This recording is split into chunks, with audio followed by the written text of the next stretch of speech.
大家好，欢迎回到杨老师的课堂。上一节课我们了解了数据结构设计中最重要的一个入门知识，就是实体与关系它的基本处理方法。简单来说，这种处理方法可以理解为两条原则：第一，每一个实体都应该表现为一张数据表；第二，如果两个实体之间，比如我们这个零件与订单之间存在着一对多或者多对多的映射关系，那么我们还要单独做一张数据表来保存这种映射关系。那么除此之外，数据结构设计中还有一个经常被新手忽略的重要问题，就是怎样保持数据的一致性。什么叫做数据一致性呢？我们今天继续结合这个出库单的案例为大家讲解。在我们这个数据模型里，订单中的每一行记录，也就是每一个用到的零配件，都要记录到我们订单明细表中的某一行里面。所以很多初学系统设计的同学就会这样想，既然如此，我们就要把订单中每一行零配件它的每一个格，也就是每一个字段，都记录到我们这个订单明细表里。因此最后会设计出这样一个订单明细表的结构，不仅包括每张订单中用到了哪些零配件它的编号以及它的单价数量等等，而且还记录了每一个零配件它的产地、车型等等附加信息。那么这样做有什么问题吗？没错，我们看这样一个情况，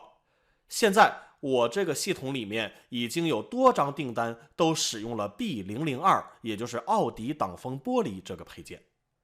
那么假如有人不小心修改了订单明细表中的某一个文字，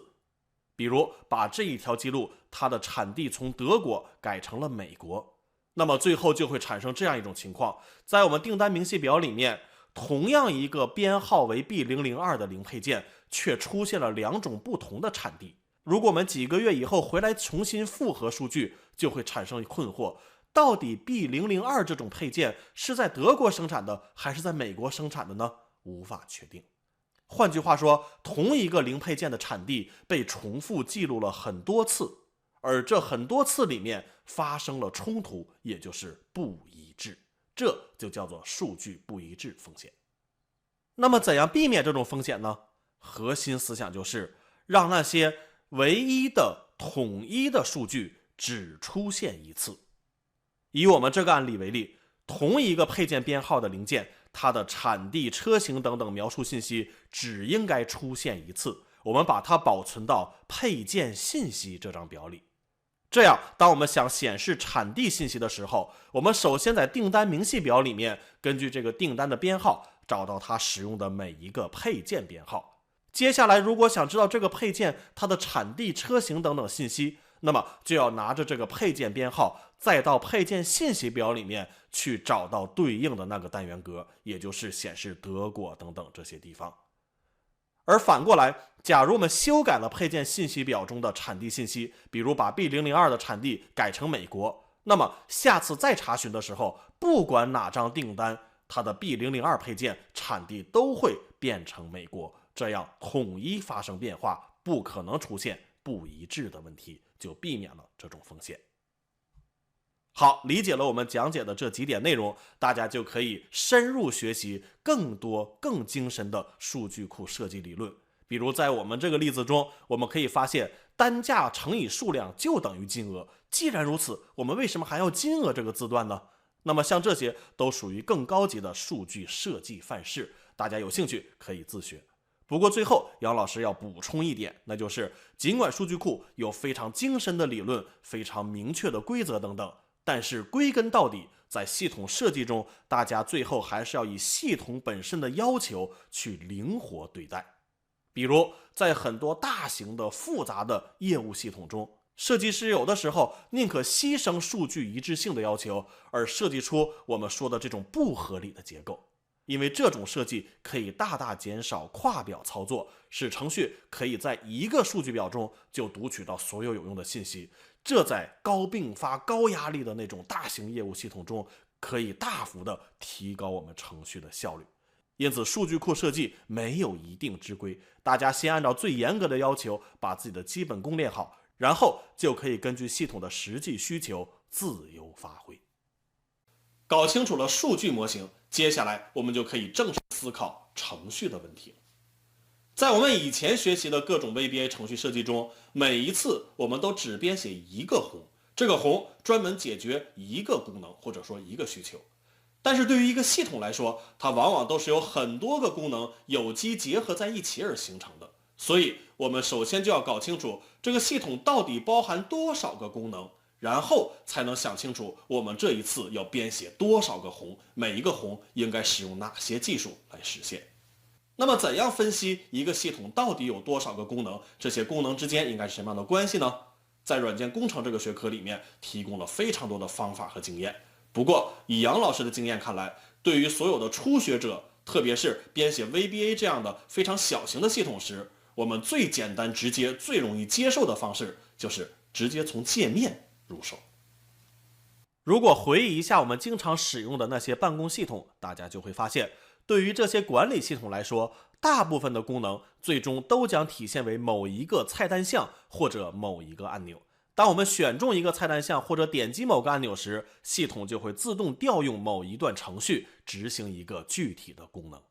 所以从这个角度看，我们完全可以把一个很简单的 VBA 办公系统想象成一个工作表中包含了很多个按钮，每个按钮都关联到一个宏上，这样这个系统其实就是若干个宏所构成的一个集合。大家说，杨老师，我们为什么不可以使用菜单呢？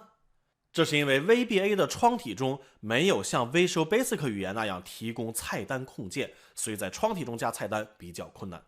不过 VBA 给我们提供了一种在 Excel 系统菜单中整合自己菜单的方法，不过这种方法呢比较复杂，所以我们这里就先不给大家介绍了。我们现在就采用最简单的一种方式，以工作表为界面，然后在其中放上按钮等等控件来对应到不同的宏上。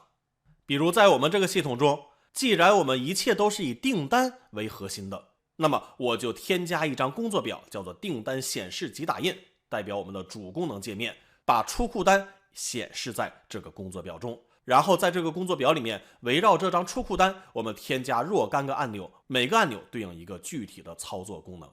哪些按钮呢？按照我们的需求，我们需要创建新订单，也就是清空工作表，创建一张空白订单。然后在创建新订单以后，我们还要向其中填写具体的明细内容，那么再加一个按钮叫做添加明细。在添加明细以后，我们还有的时候需要修改或者删除，好，我们再设计一个按钮叫做修改删除。那么最终当订单填写完毕，我们还要把订单保存到我们的数据库中，所以再加一个保存或者更新。接下来我们还需要一个查询功能，查看我们之前写过的每一张订单，所以再加一个查看按钮。那么最后呢，再加一个打印按钮，基本上就覆盖了我们所有的需求。好，分解完这些功能，我们接下来就研究一下每一个功能是否能够使用 VBA 程序实现，以及怎样实现这个设计思路。我们首先看第一个功能，创建新订单。这个功能的实质就是让我们把订单这张工作表的内容全部清空，然后画一张空白订单在里面，同时还要给这个订单配上它的流水号。这个流水号呢，是根据我们当前系统日期自动生成的。好，我们看一下怎样做。清空工作表，我们可以直接使用 range 的 clear 就能实现，非常简单。但是如果想用程序画出一个漂亮的出库单，却相对麻烦一些。不过这里杨老师可以给大家介绍一个很常用的简洁的办法，那就是我们直接再添加一张工作表，叫做模板。在这个模板工作表里面，我们就干干净净的存好一个空白订单。这样每次我们按下创建新订单按钮时， VBA 程序只要到模板工作表里面把它的 range copy 过来就 OK 了，这样就省去了一切麻烦，非常轻松。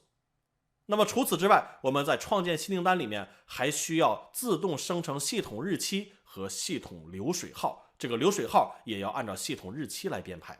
对于这一点，我们可以先使用 date 函数得到一个当前系统日期，接下来我们可以到订单列表里面对已经填写过的所有订单它的编号进行一个排序，然后找到当前已有订单中编号最大的那一个订单。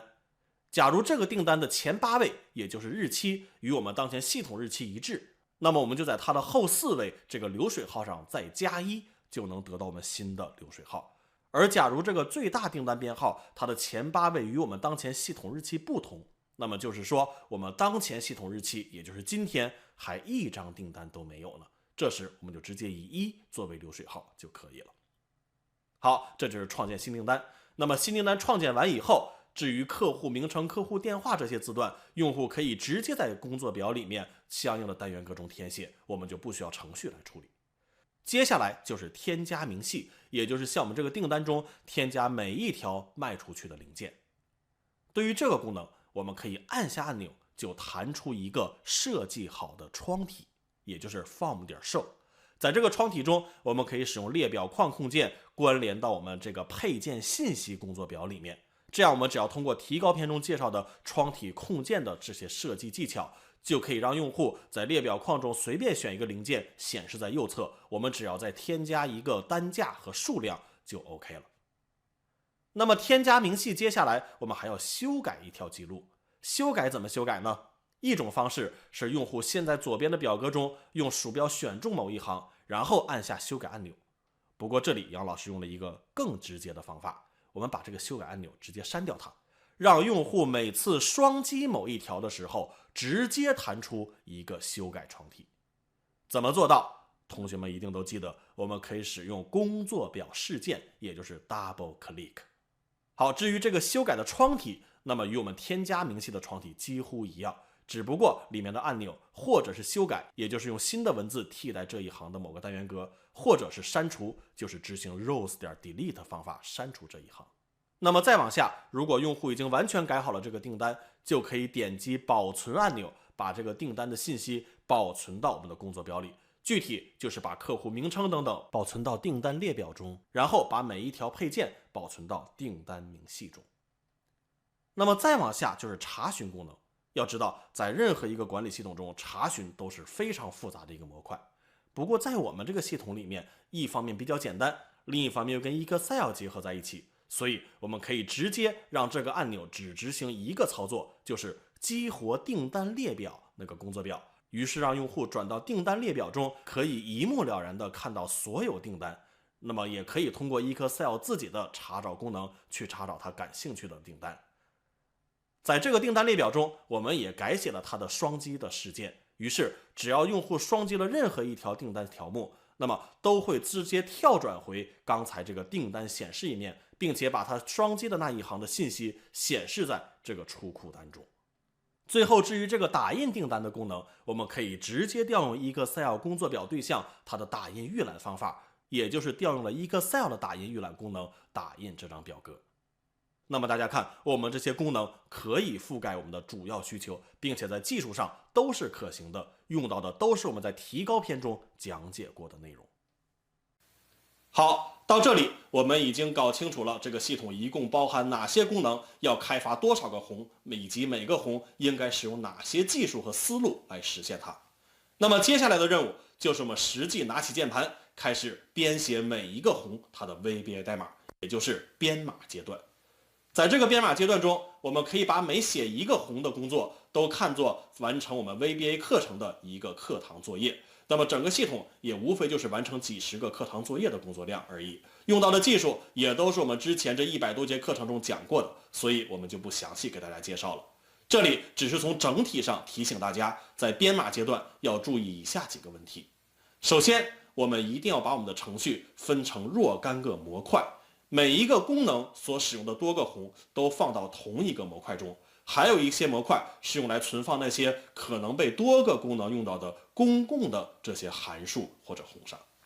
那么第二个要注意的就是，我们编写的系统中往往有一些功能是各种系统都会通用的代码，在这种情况下，我们可以上网去查找一些参考资料。比如在我们这个案例中，有一个把阿拉伯数字转换成中文大写数字的这样一个功能。这个功能我们就可以在百度或者 Google 上找到别人写好的经过验证的代码，那么拿过来使用可以提高很多效率，也就是我们说的不要重复的造轮子。